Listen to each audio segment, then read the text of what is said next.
ప్రార్థన చేసుకుని ఈ సెషన్ ప్రారంభించే ప్రయత్నం చేద్దాం.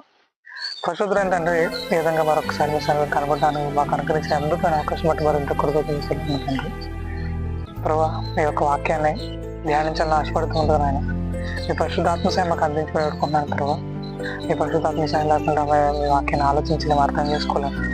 మీ చిత్తపతి ప్రభా, మీ పరిశుద్ధాత్మ సాయం మా మీద నింపునాయను, మీ ఆలోచనతో నింపునాయను. మీ వాక్యాన్ని ధ్యానించి మీ చిత్తాన్ని తెలుసుకొని మీ చిత్తానుసారంగా నడుచుకోవడానికి గొప్పదైన ధన్యకరం చేద్దాం. మాకు అనుగ్రహించి ఉండేటువంటి ప్రాయకూడదు.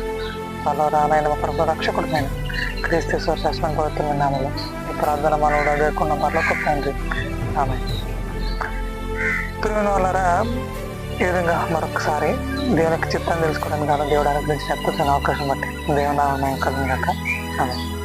అయితే ఈ సమయంలో కొలసీలకు రాసిన పత్రిక 4వ అధ్యాయము 2వ వచనం,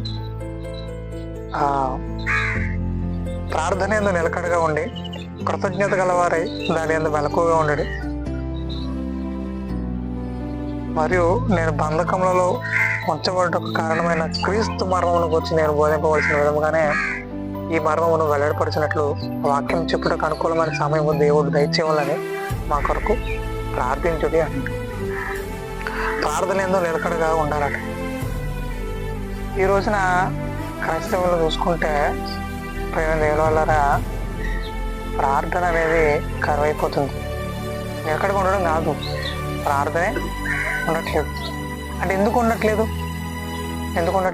అని అంటే, ప్రార్థన అంత అవసరం కాదు బ్రో అనేవాళ్ళ సంఖ్య పెరుగుతుంది. సహోదరా, ఇప్పుడు మనం ఏం మాట్లాడాలి ప్రార్థనలో? గంటల కొద్దీ ప్రార్థన చేస్తారంటే చాలామంది ఏం మాట్లాడతారు వాళ్ళు? అంటే గంటల కొద్దీ ప్రార్థన చేసే వాళ్ళకి కూడా ఏవో అవసరాలను జోడించి మాట్లాడతారేమో, కానీ అది కాదు. అసలు అది కాదు ప్రార్థన అంటే. అది కాదు. ధ్యానపూర్వకంగా తండ్రితో నేనేం మాట్లాడాలి? ఇప్పుడు మన ఇంట్లో ఉన్న నాన్న దగ్గరికి వెళ్ళి, నాన్న నాకు అది కొనివి, నాన్న నాకు ఇది కొనివి, నాన్న నాకు అది ఇవి, నాకు అది ఇవి ఇది అని అడుగుతా ఉంటే ఆయన కూడా అసహించుకుంటాడు. నాతో మాట్లాడడానికి ఇంకేం మాట్లాడలేవా? నా కుమారుడా, నా కుమార్తె, నాతో మాట్లాడడానికి ఇంకేం మాట్లాడలేవా? ఇవేనా? ఇంకేమైనా అవసరం వస్తే నేను నా దగ్గరికి వస్తాను, నాతో మాట్లాడతావా? నేను నువ్వు మాట్లాడవా? మన మధ్యన ఎలాంటి ప్రేమ లేదా? అవసరానికే నేను గుర్తొస్తున్నానా అని ఈ లోకం తండ్రి విసుకుంటాడు, అసహించుకుంటాడు. ఒకవేళ ఇలాగే చేస్తే కనుక మరి పరలోకమందున్న తండ్రి మనతో కూడా ముచ్చటించాలనుకుంటున్నాడు. ఆయన ఆలోచన తెలియజేయాలనుకుంటున్నాడు, ఆయన చిత్తాన్ని తెలియజేయాలనుకుంటున్నాడు. అది మానేసి ప్రభా నాకు అది, ప్రభా నాకు అది, ఇది ఇది అంటే ఆయన బాధపడతాడు. అరే, మీరు నా దగ్గరకు వచ్చేది నాతో మాట్లాడడానికేనే, లేదంటే నా ఆలోచనలు తెలుసుకోవడానికి కానీ, నా చిత్తాన్ని గ్రహించి దాని ప్రకారంగా అడుగులు వేయడానికి కానీ వస్తున్నారేమో నేను భావిస్తుంటే, మీరేంది నాకు అది ప్రభా, నాకు అది ప్రభా, నాకు అది ప్రభా అని గంటల కొద్దీ వాదన చేస్తున్నారు. ఓకే, ఇవ్వడానికి మీ దగ్గర ఎలాంటి అర్హత ఉంది? అసలు నేను ఎందుకు ఇవ్వాలి నీకు? ఏం ఉద్ధరించారని ఇవ్వాలి అని అనడం ఆయన సమాధానం అడుగుతున్నట్టు. అంటే మనకు విషయం అర్థం కావాలి. ఏమని మనం ఎలాంటి అర్హత లేకుండా అడగకూడదు. ఫస్ట్ ఆఫ్ ఆల్ మనం దీని గురించి నేను ఈ విషయం గురించి మాట్లాడడం జరిగింది. అయినా ఏం ప్రార్థన చేయాలి అంటే, ఏం మాట్లాడాలి ఆయనతోటి అని అంటే, ఫస్ట్ ఆఫ్ ఆల్ తండ్రి నన్ను ప్రత్యేకించి భూమి మీద తీసుకొచ్చిన తర్వాత నన్ను ప్రతిక్షణంగా కాపాడుతూ ఇంతవరకు సజీవులుగా నిలబెట్టారు. Thank you so much. మరింతగా కృతజ్ఞత తెలిసిన తండ్రి. అయితే ఏ ఉద్దేశంతో నన్ను ఇంతవరకు నడిపించారు? ఒకటి. రెండోది, ఎలాంటి ఉద్దేశాలు నా పట్ల మీరు కలిగి ఉన్నారు? దానిని సంపూర్ణంగా నెరవేర్చడానికి నేను సిద్ధం ప్రభు, నేను సిద్ధం.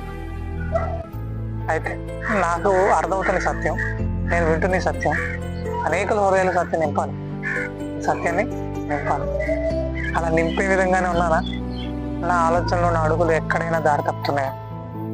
నేను ఇంకేమైనా సరిదిద్దుకుంటుందా? నేను ఇంకేమైనా సరి చేసుకోవాల్సిందా? నేను ఇంకే విధంగా నడుచుకోవాలి? ఎలా అడుగులు వేయాలి? ఇలా వాళ్ళు పరీక్షించుకుంటూ, దేవుని చిత్తానికి అనుకూలపరుచుకుంటూ, దేవుని చిత్తాన్ని నా చిత్తాన్ని భావిస్తూ, ఆ ప్రకారంగా అడుగులు వేస్తూ దేవుడు మరింత దగ్గరయ్యే ప్రయత్నం చేయడం అనేసి ప్రభు నాకు అది, ప్రభు నాకు ఇస్తావా అనేవాళ్ళు ఈరోజు ఎక్కువైపోయారు. అంటే వీళ్ళకేదో ఆయన బాకీ ఉన్నట్టు విచిత్రంగా, వీళ్ళకేదో ఆయన బాకీ ఉన్నట్టు ఇస్తావా అన్నట్టుగా తయారయ్యారు.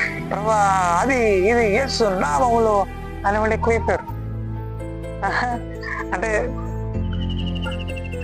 వీళ్ళు వాదించడానికి ముఖ్య కారకులు ఎవరు? విశ్వాసులు వాదించడానికి ముఖ్య కారకులు ఎవరు? చౌకులు కాదా? మీకు ఏం కావాలంటే అది అడగండి, ఆయన ఇస్తాడు. అడుగుడి మీకు ఇవ్వడు అన్నాడు ఆయన, ఎందుకు ఇప్పుడు ఇస్తాడు అని వీళ్ళు రెచ్చగొట్టింది సేవకులు కాదా? మరి సేవక గణమ నీకు బొద్దుందా అని అడుగుతున్నా. దేవుడు ఈటి వరకుకే ఆయన దగ్గరికి రమ్మన్నాడా? అసలు ఇదేనా దేవునితో కలిగి ఉండాల్సిన సహవాసం? బుద్ధిహీనంగా మీరు తయారయ్యారు. ఫస్ట్ ఆఫ్ ఆల్ వాళ్ళు తయారు చేస్తున్నారు విశ్వాసాన్ని. మీరే జ్ఞానయుక్తంగా ఆలోచించగలిగితే, దేవునితో ఒక మంచి సహవాసాన్ని కలిగి ఉంటే, దేవుని చిత్తాన్ని నెరవేర్చే మంచి సేవకులు మీరుంటే ఫస్ట్ ఆఫ్ ఆల్ వాళ్ళు అలా తయారవరుగా. మీ బోధన విధానం కదా వాళ్ళు పాడు చేసింది. మీ ప్రార్థన అవసరతల కొరకు మరి కింద నెంబర్ ఇస్తారు. సరే, ఒకటి ప్రార్థన అవసరత అంటే ఎలా ఉండదు తెలుసా? ప్రార్థన అవసరత అంటే ఎలా ఉండదు తెలుసా? ఇక్కడ ఆయన అదే మాట్లాడుతున్నారు. ఏమని? మరియు నేను బంధకములలో ఉంచబడటకు కారణమైన క్రీస్తు మర్మమును గురించి నేను బోధింపవలసిన విధముగానే ఆ మర్మమును వెల్లడిపడుతున్నట్లు వాక్యం చెప్పుటకు అనుకూలమైన సమయం దేవుడు దయచేయాలని నా కోసం ప్రార్థించింది. ఏమంట? వాక్యం చెప్పడానికి అనుకూల సమయం దొరకాలి. మాకు అనుకూల సమయం దొరకట్లేదు. చాలా ఆటంకాలు ఎదురవుతున్నాయి. దేవుని పని మరింత ఆటంకపరచబడుతుంది. ఆ ఆటంకాలను తొలగిపోవాలని, వాటిని మేము జయించాలని అనుకూలమైన సమయం దొరకాలని, అలాంటి శ్రేష్ఠ సంగతులు వినిపించాలని అవకాశం దేవుడు కల్పించాలని, ద్వారాలు తెరవబడాలని ప్రార్థన చేయండి అయ్యా అని ప్రార్థన అవసరత కోరుతున్నాడు పౌలు గారు. ఇలాంటి అవసరతలు ఎక్కడైనా కనబడతాయి మనకి? నా కోడి గుడ్డట్లేదండి, నాకు ఏది తేడా లేదండి, ఇలాంటి అవసరతలా? అవా మాకు కావాల్సినవి. ఒకటిసారి నేను చెప్తున్నా ఏమనంటే, అవి మన భౌతిక అవసరతలు. అంటే జీవన విధానంలో కొన్ని ముందుకు వెళ్ళే ప్రక్రియలు అవి అవసరతలు. కానీ అవి కాదు దేవుడు ప్రార్థన అవసరతలుగా కోరమని చెప్పింది. అసలు అది ఏమాత్రం కూడా సమంజసం విషయం కాదు. రోజు పరిణతి చెందాలి, పిచ్చోళ్ళ ప్రవర్తించకూడదు. ఈరోజున చాలా మంది క్రైస్తవులు అనబడుతున్న వారు మరీ వెర్రిగా ప్రవర్తిస్తున్నారు.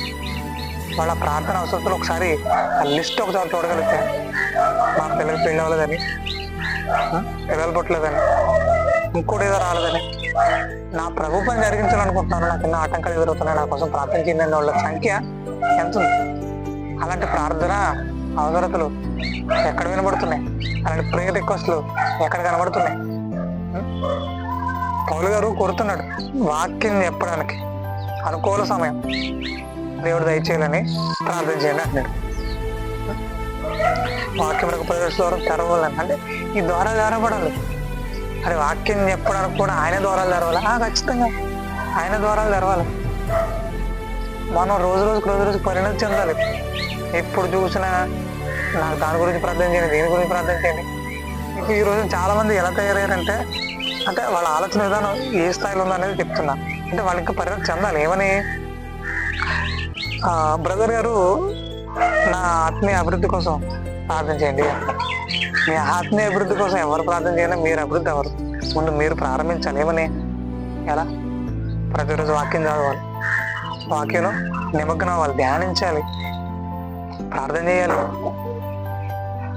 తర్వాత వాక్యం వినాలి. ఇవి జరగకుండా నేను ప్రార్థన చేశాను, ఎవరు ప్రార్థన చేసినా మీరు ఆత్మీయంగా అభివృద్ధి కాలేదు. సో ఈ విషయాన్ని జ్ఞాపకం చేస్తున్నా. ఇక రెండోదిగా ప్రార్థన అవసరత అంటే ఏంటో కూడా మీకు ఇప్పుడు జ్ఞాపకం చేయడం జరిగింది. ప్రార్థన అవసరత అంటే ఏంటి? ప్రభు పని కోసం నమ్మకంగా ముందుకెళ్ళే ప్రయత్నం చేయాలి. ఆ ప్రయత్నం బలంగా ఉండాలి. అలా బలంగా ఉన్న ప్రయత్నంలో ఎన్నో ఆటంకాలు వస్తూ ఉంటాయి. వాటన్నిటిని తొలగించే విధంగా, దేవుడి ద్వారాలు తెరిచే విధంగా మనం ప్రార్థన అవసరతని అడగాలి. ఇవన్నీ మానేసి ఏవో లోక సంబంధమైన సంఘంలో తీసుకొచ్చి ఏవో వ్యర్థమైనవి, ఇక్కడ నేను వాటన్నిటిని జ్ఞాపకం చేయాలని అనుకోవట్లేదు, ఏవో వ్యర్థమైన వాడి గురించి అడుగుతూ, నీచమైన వాడి గురించి ప్రార్థన చేస్తూ, వాడి గురించి ప్రార్థన రిక్వెస్ట్లు, రాత్రంతా ఏమంటారు ఆన్లైన్ ప్రేయర్ అని ఈ రాత్రంతా ఏం ప్రార్థన చేశారు నాయన మీరు అంటే దేవుణ్ణి చాలా డిమాండ్ చేశారు. దాని గురించి అడిగాం, దీని గురించి అడిగాం, అది అడిగాం, ఇది అడిగాం అనేవి తప్ప మా ఆత్మీయతరం మరింత అభివృద్ధిపరచండి, మరింత సత్యం నేర్పించండి. అనేకుల హృదయాలు ఈ సత్యాన్ని బలమైన సాక్షులుగా మమ్మల్ని నిలబెట్టండి. నేనున్నాను ప్రభువా మీ పని కోసం అనేవాళ్ళు ఎంతమంది ఉన్నారు ఈ రోజున. ఆయన పని మాకొద్దు, మా పనులు చేయాలి ఆయన అంతే అన్నట్టుగా ఏరయ్యారు. సో అది ఏ విధమైన కరెక్ట్ విధానం కాదు. సో ఏమైనా ఆ విధానాన్ని విడిచిపెట్టాలని, ఆలోచన సరళిని కట్టిపెట్టాలని, ఇక మీదట ప్రతి అడుగును నమ్మకంగా వేసే ప్రయత్నం చేయాలని, నమ్మకంగా ఆయన చిత్తాన్ని నెరవేరుస్తూ ఆయన ఇష్టాలని జరిగిస్తూ ఆయన సంతోషం కలిగించే మంచి కుమార్తెలు మనం ఉండాలని కోరుకుంటూ అద్భుతమైన అవకాశం కల్పించిన దేవునామం కలుగు కాక. దేవుని చెప్పినట్టు మరో అద్భుతమైన విషయాన్ని నేర్చుకునే ప్రయత్నం చేద్దాం మరొకసారి. ఎప్పుడైతే నేను మాటలు ముగిస్తున్నాను ప్రార్థన చేసుకుందాం. పరిశుద్ధుల తండ్రి అద్భుతమైన అవకాశం కల్పించి లోతైన సంగతులతో బలపరిచి నడిపిస్తున్న రీతిని బట్టి మరింత కృతజ్ఞతలు తెలుస్తున్న తండ్రి. ప్రభా ప్రార్థన అంటే ఈ రోజున చాలా మంది లోక సంబంధమైన అవసరతలే అని భావిస్తూ అక్కడితోనే సరిపెట్టేశారు. మీతో ఎలాంటి సాహసం లేకుండా మరింత నీచులుగా వ్యర్థులుగా తయారవుతూ వస్తున్నారు. కానీ వారిని క్షమించమని వేడుకుంటున్నాను.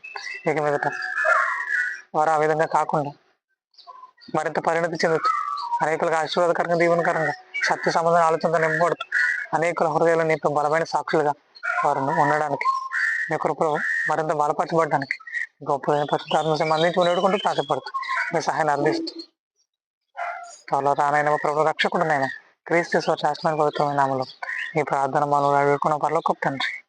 ఆమేన్.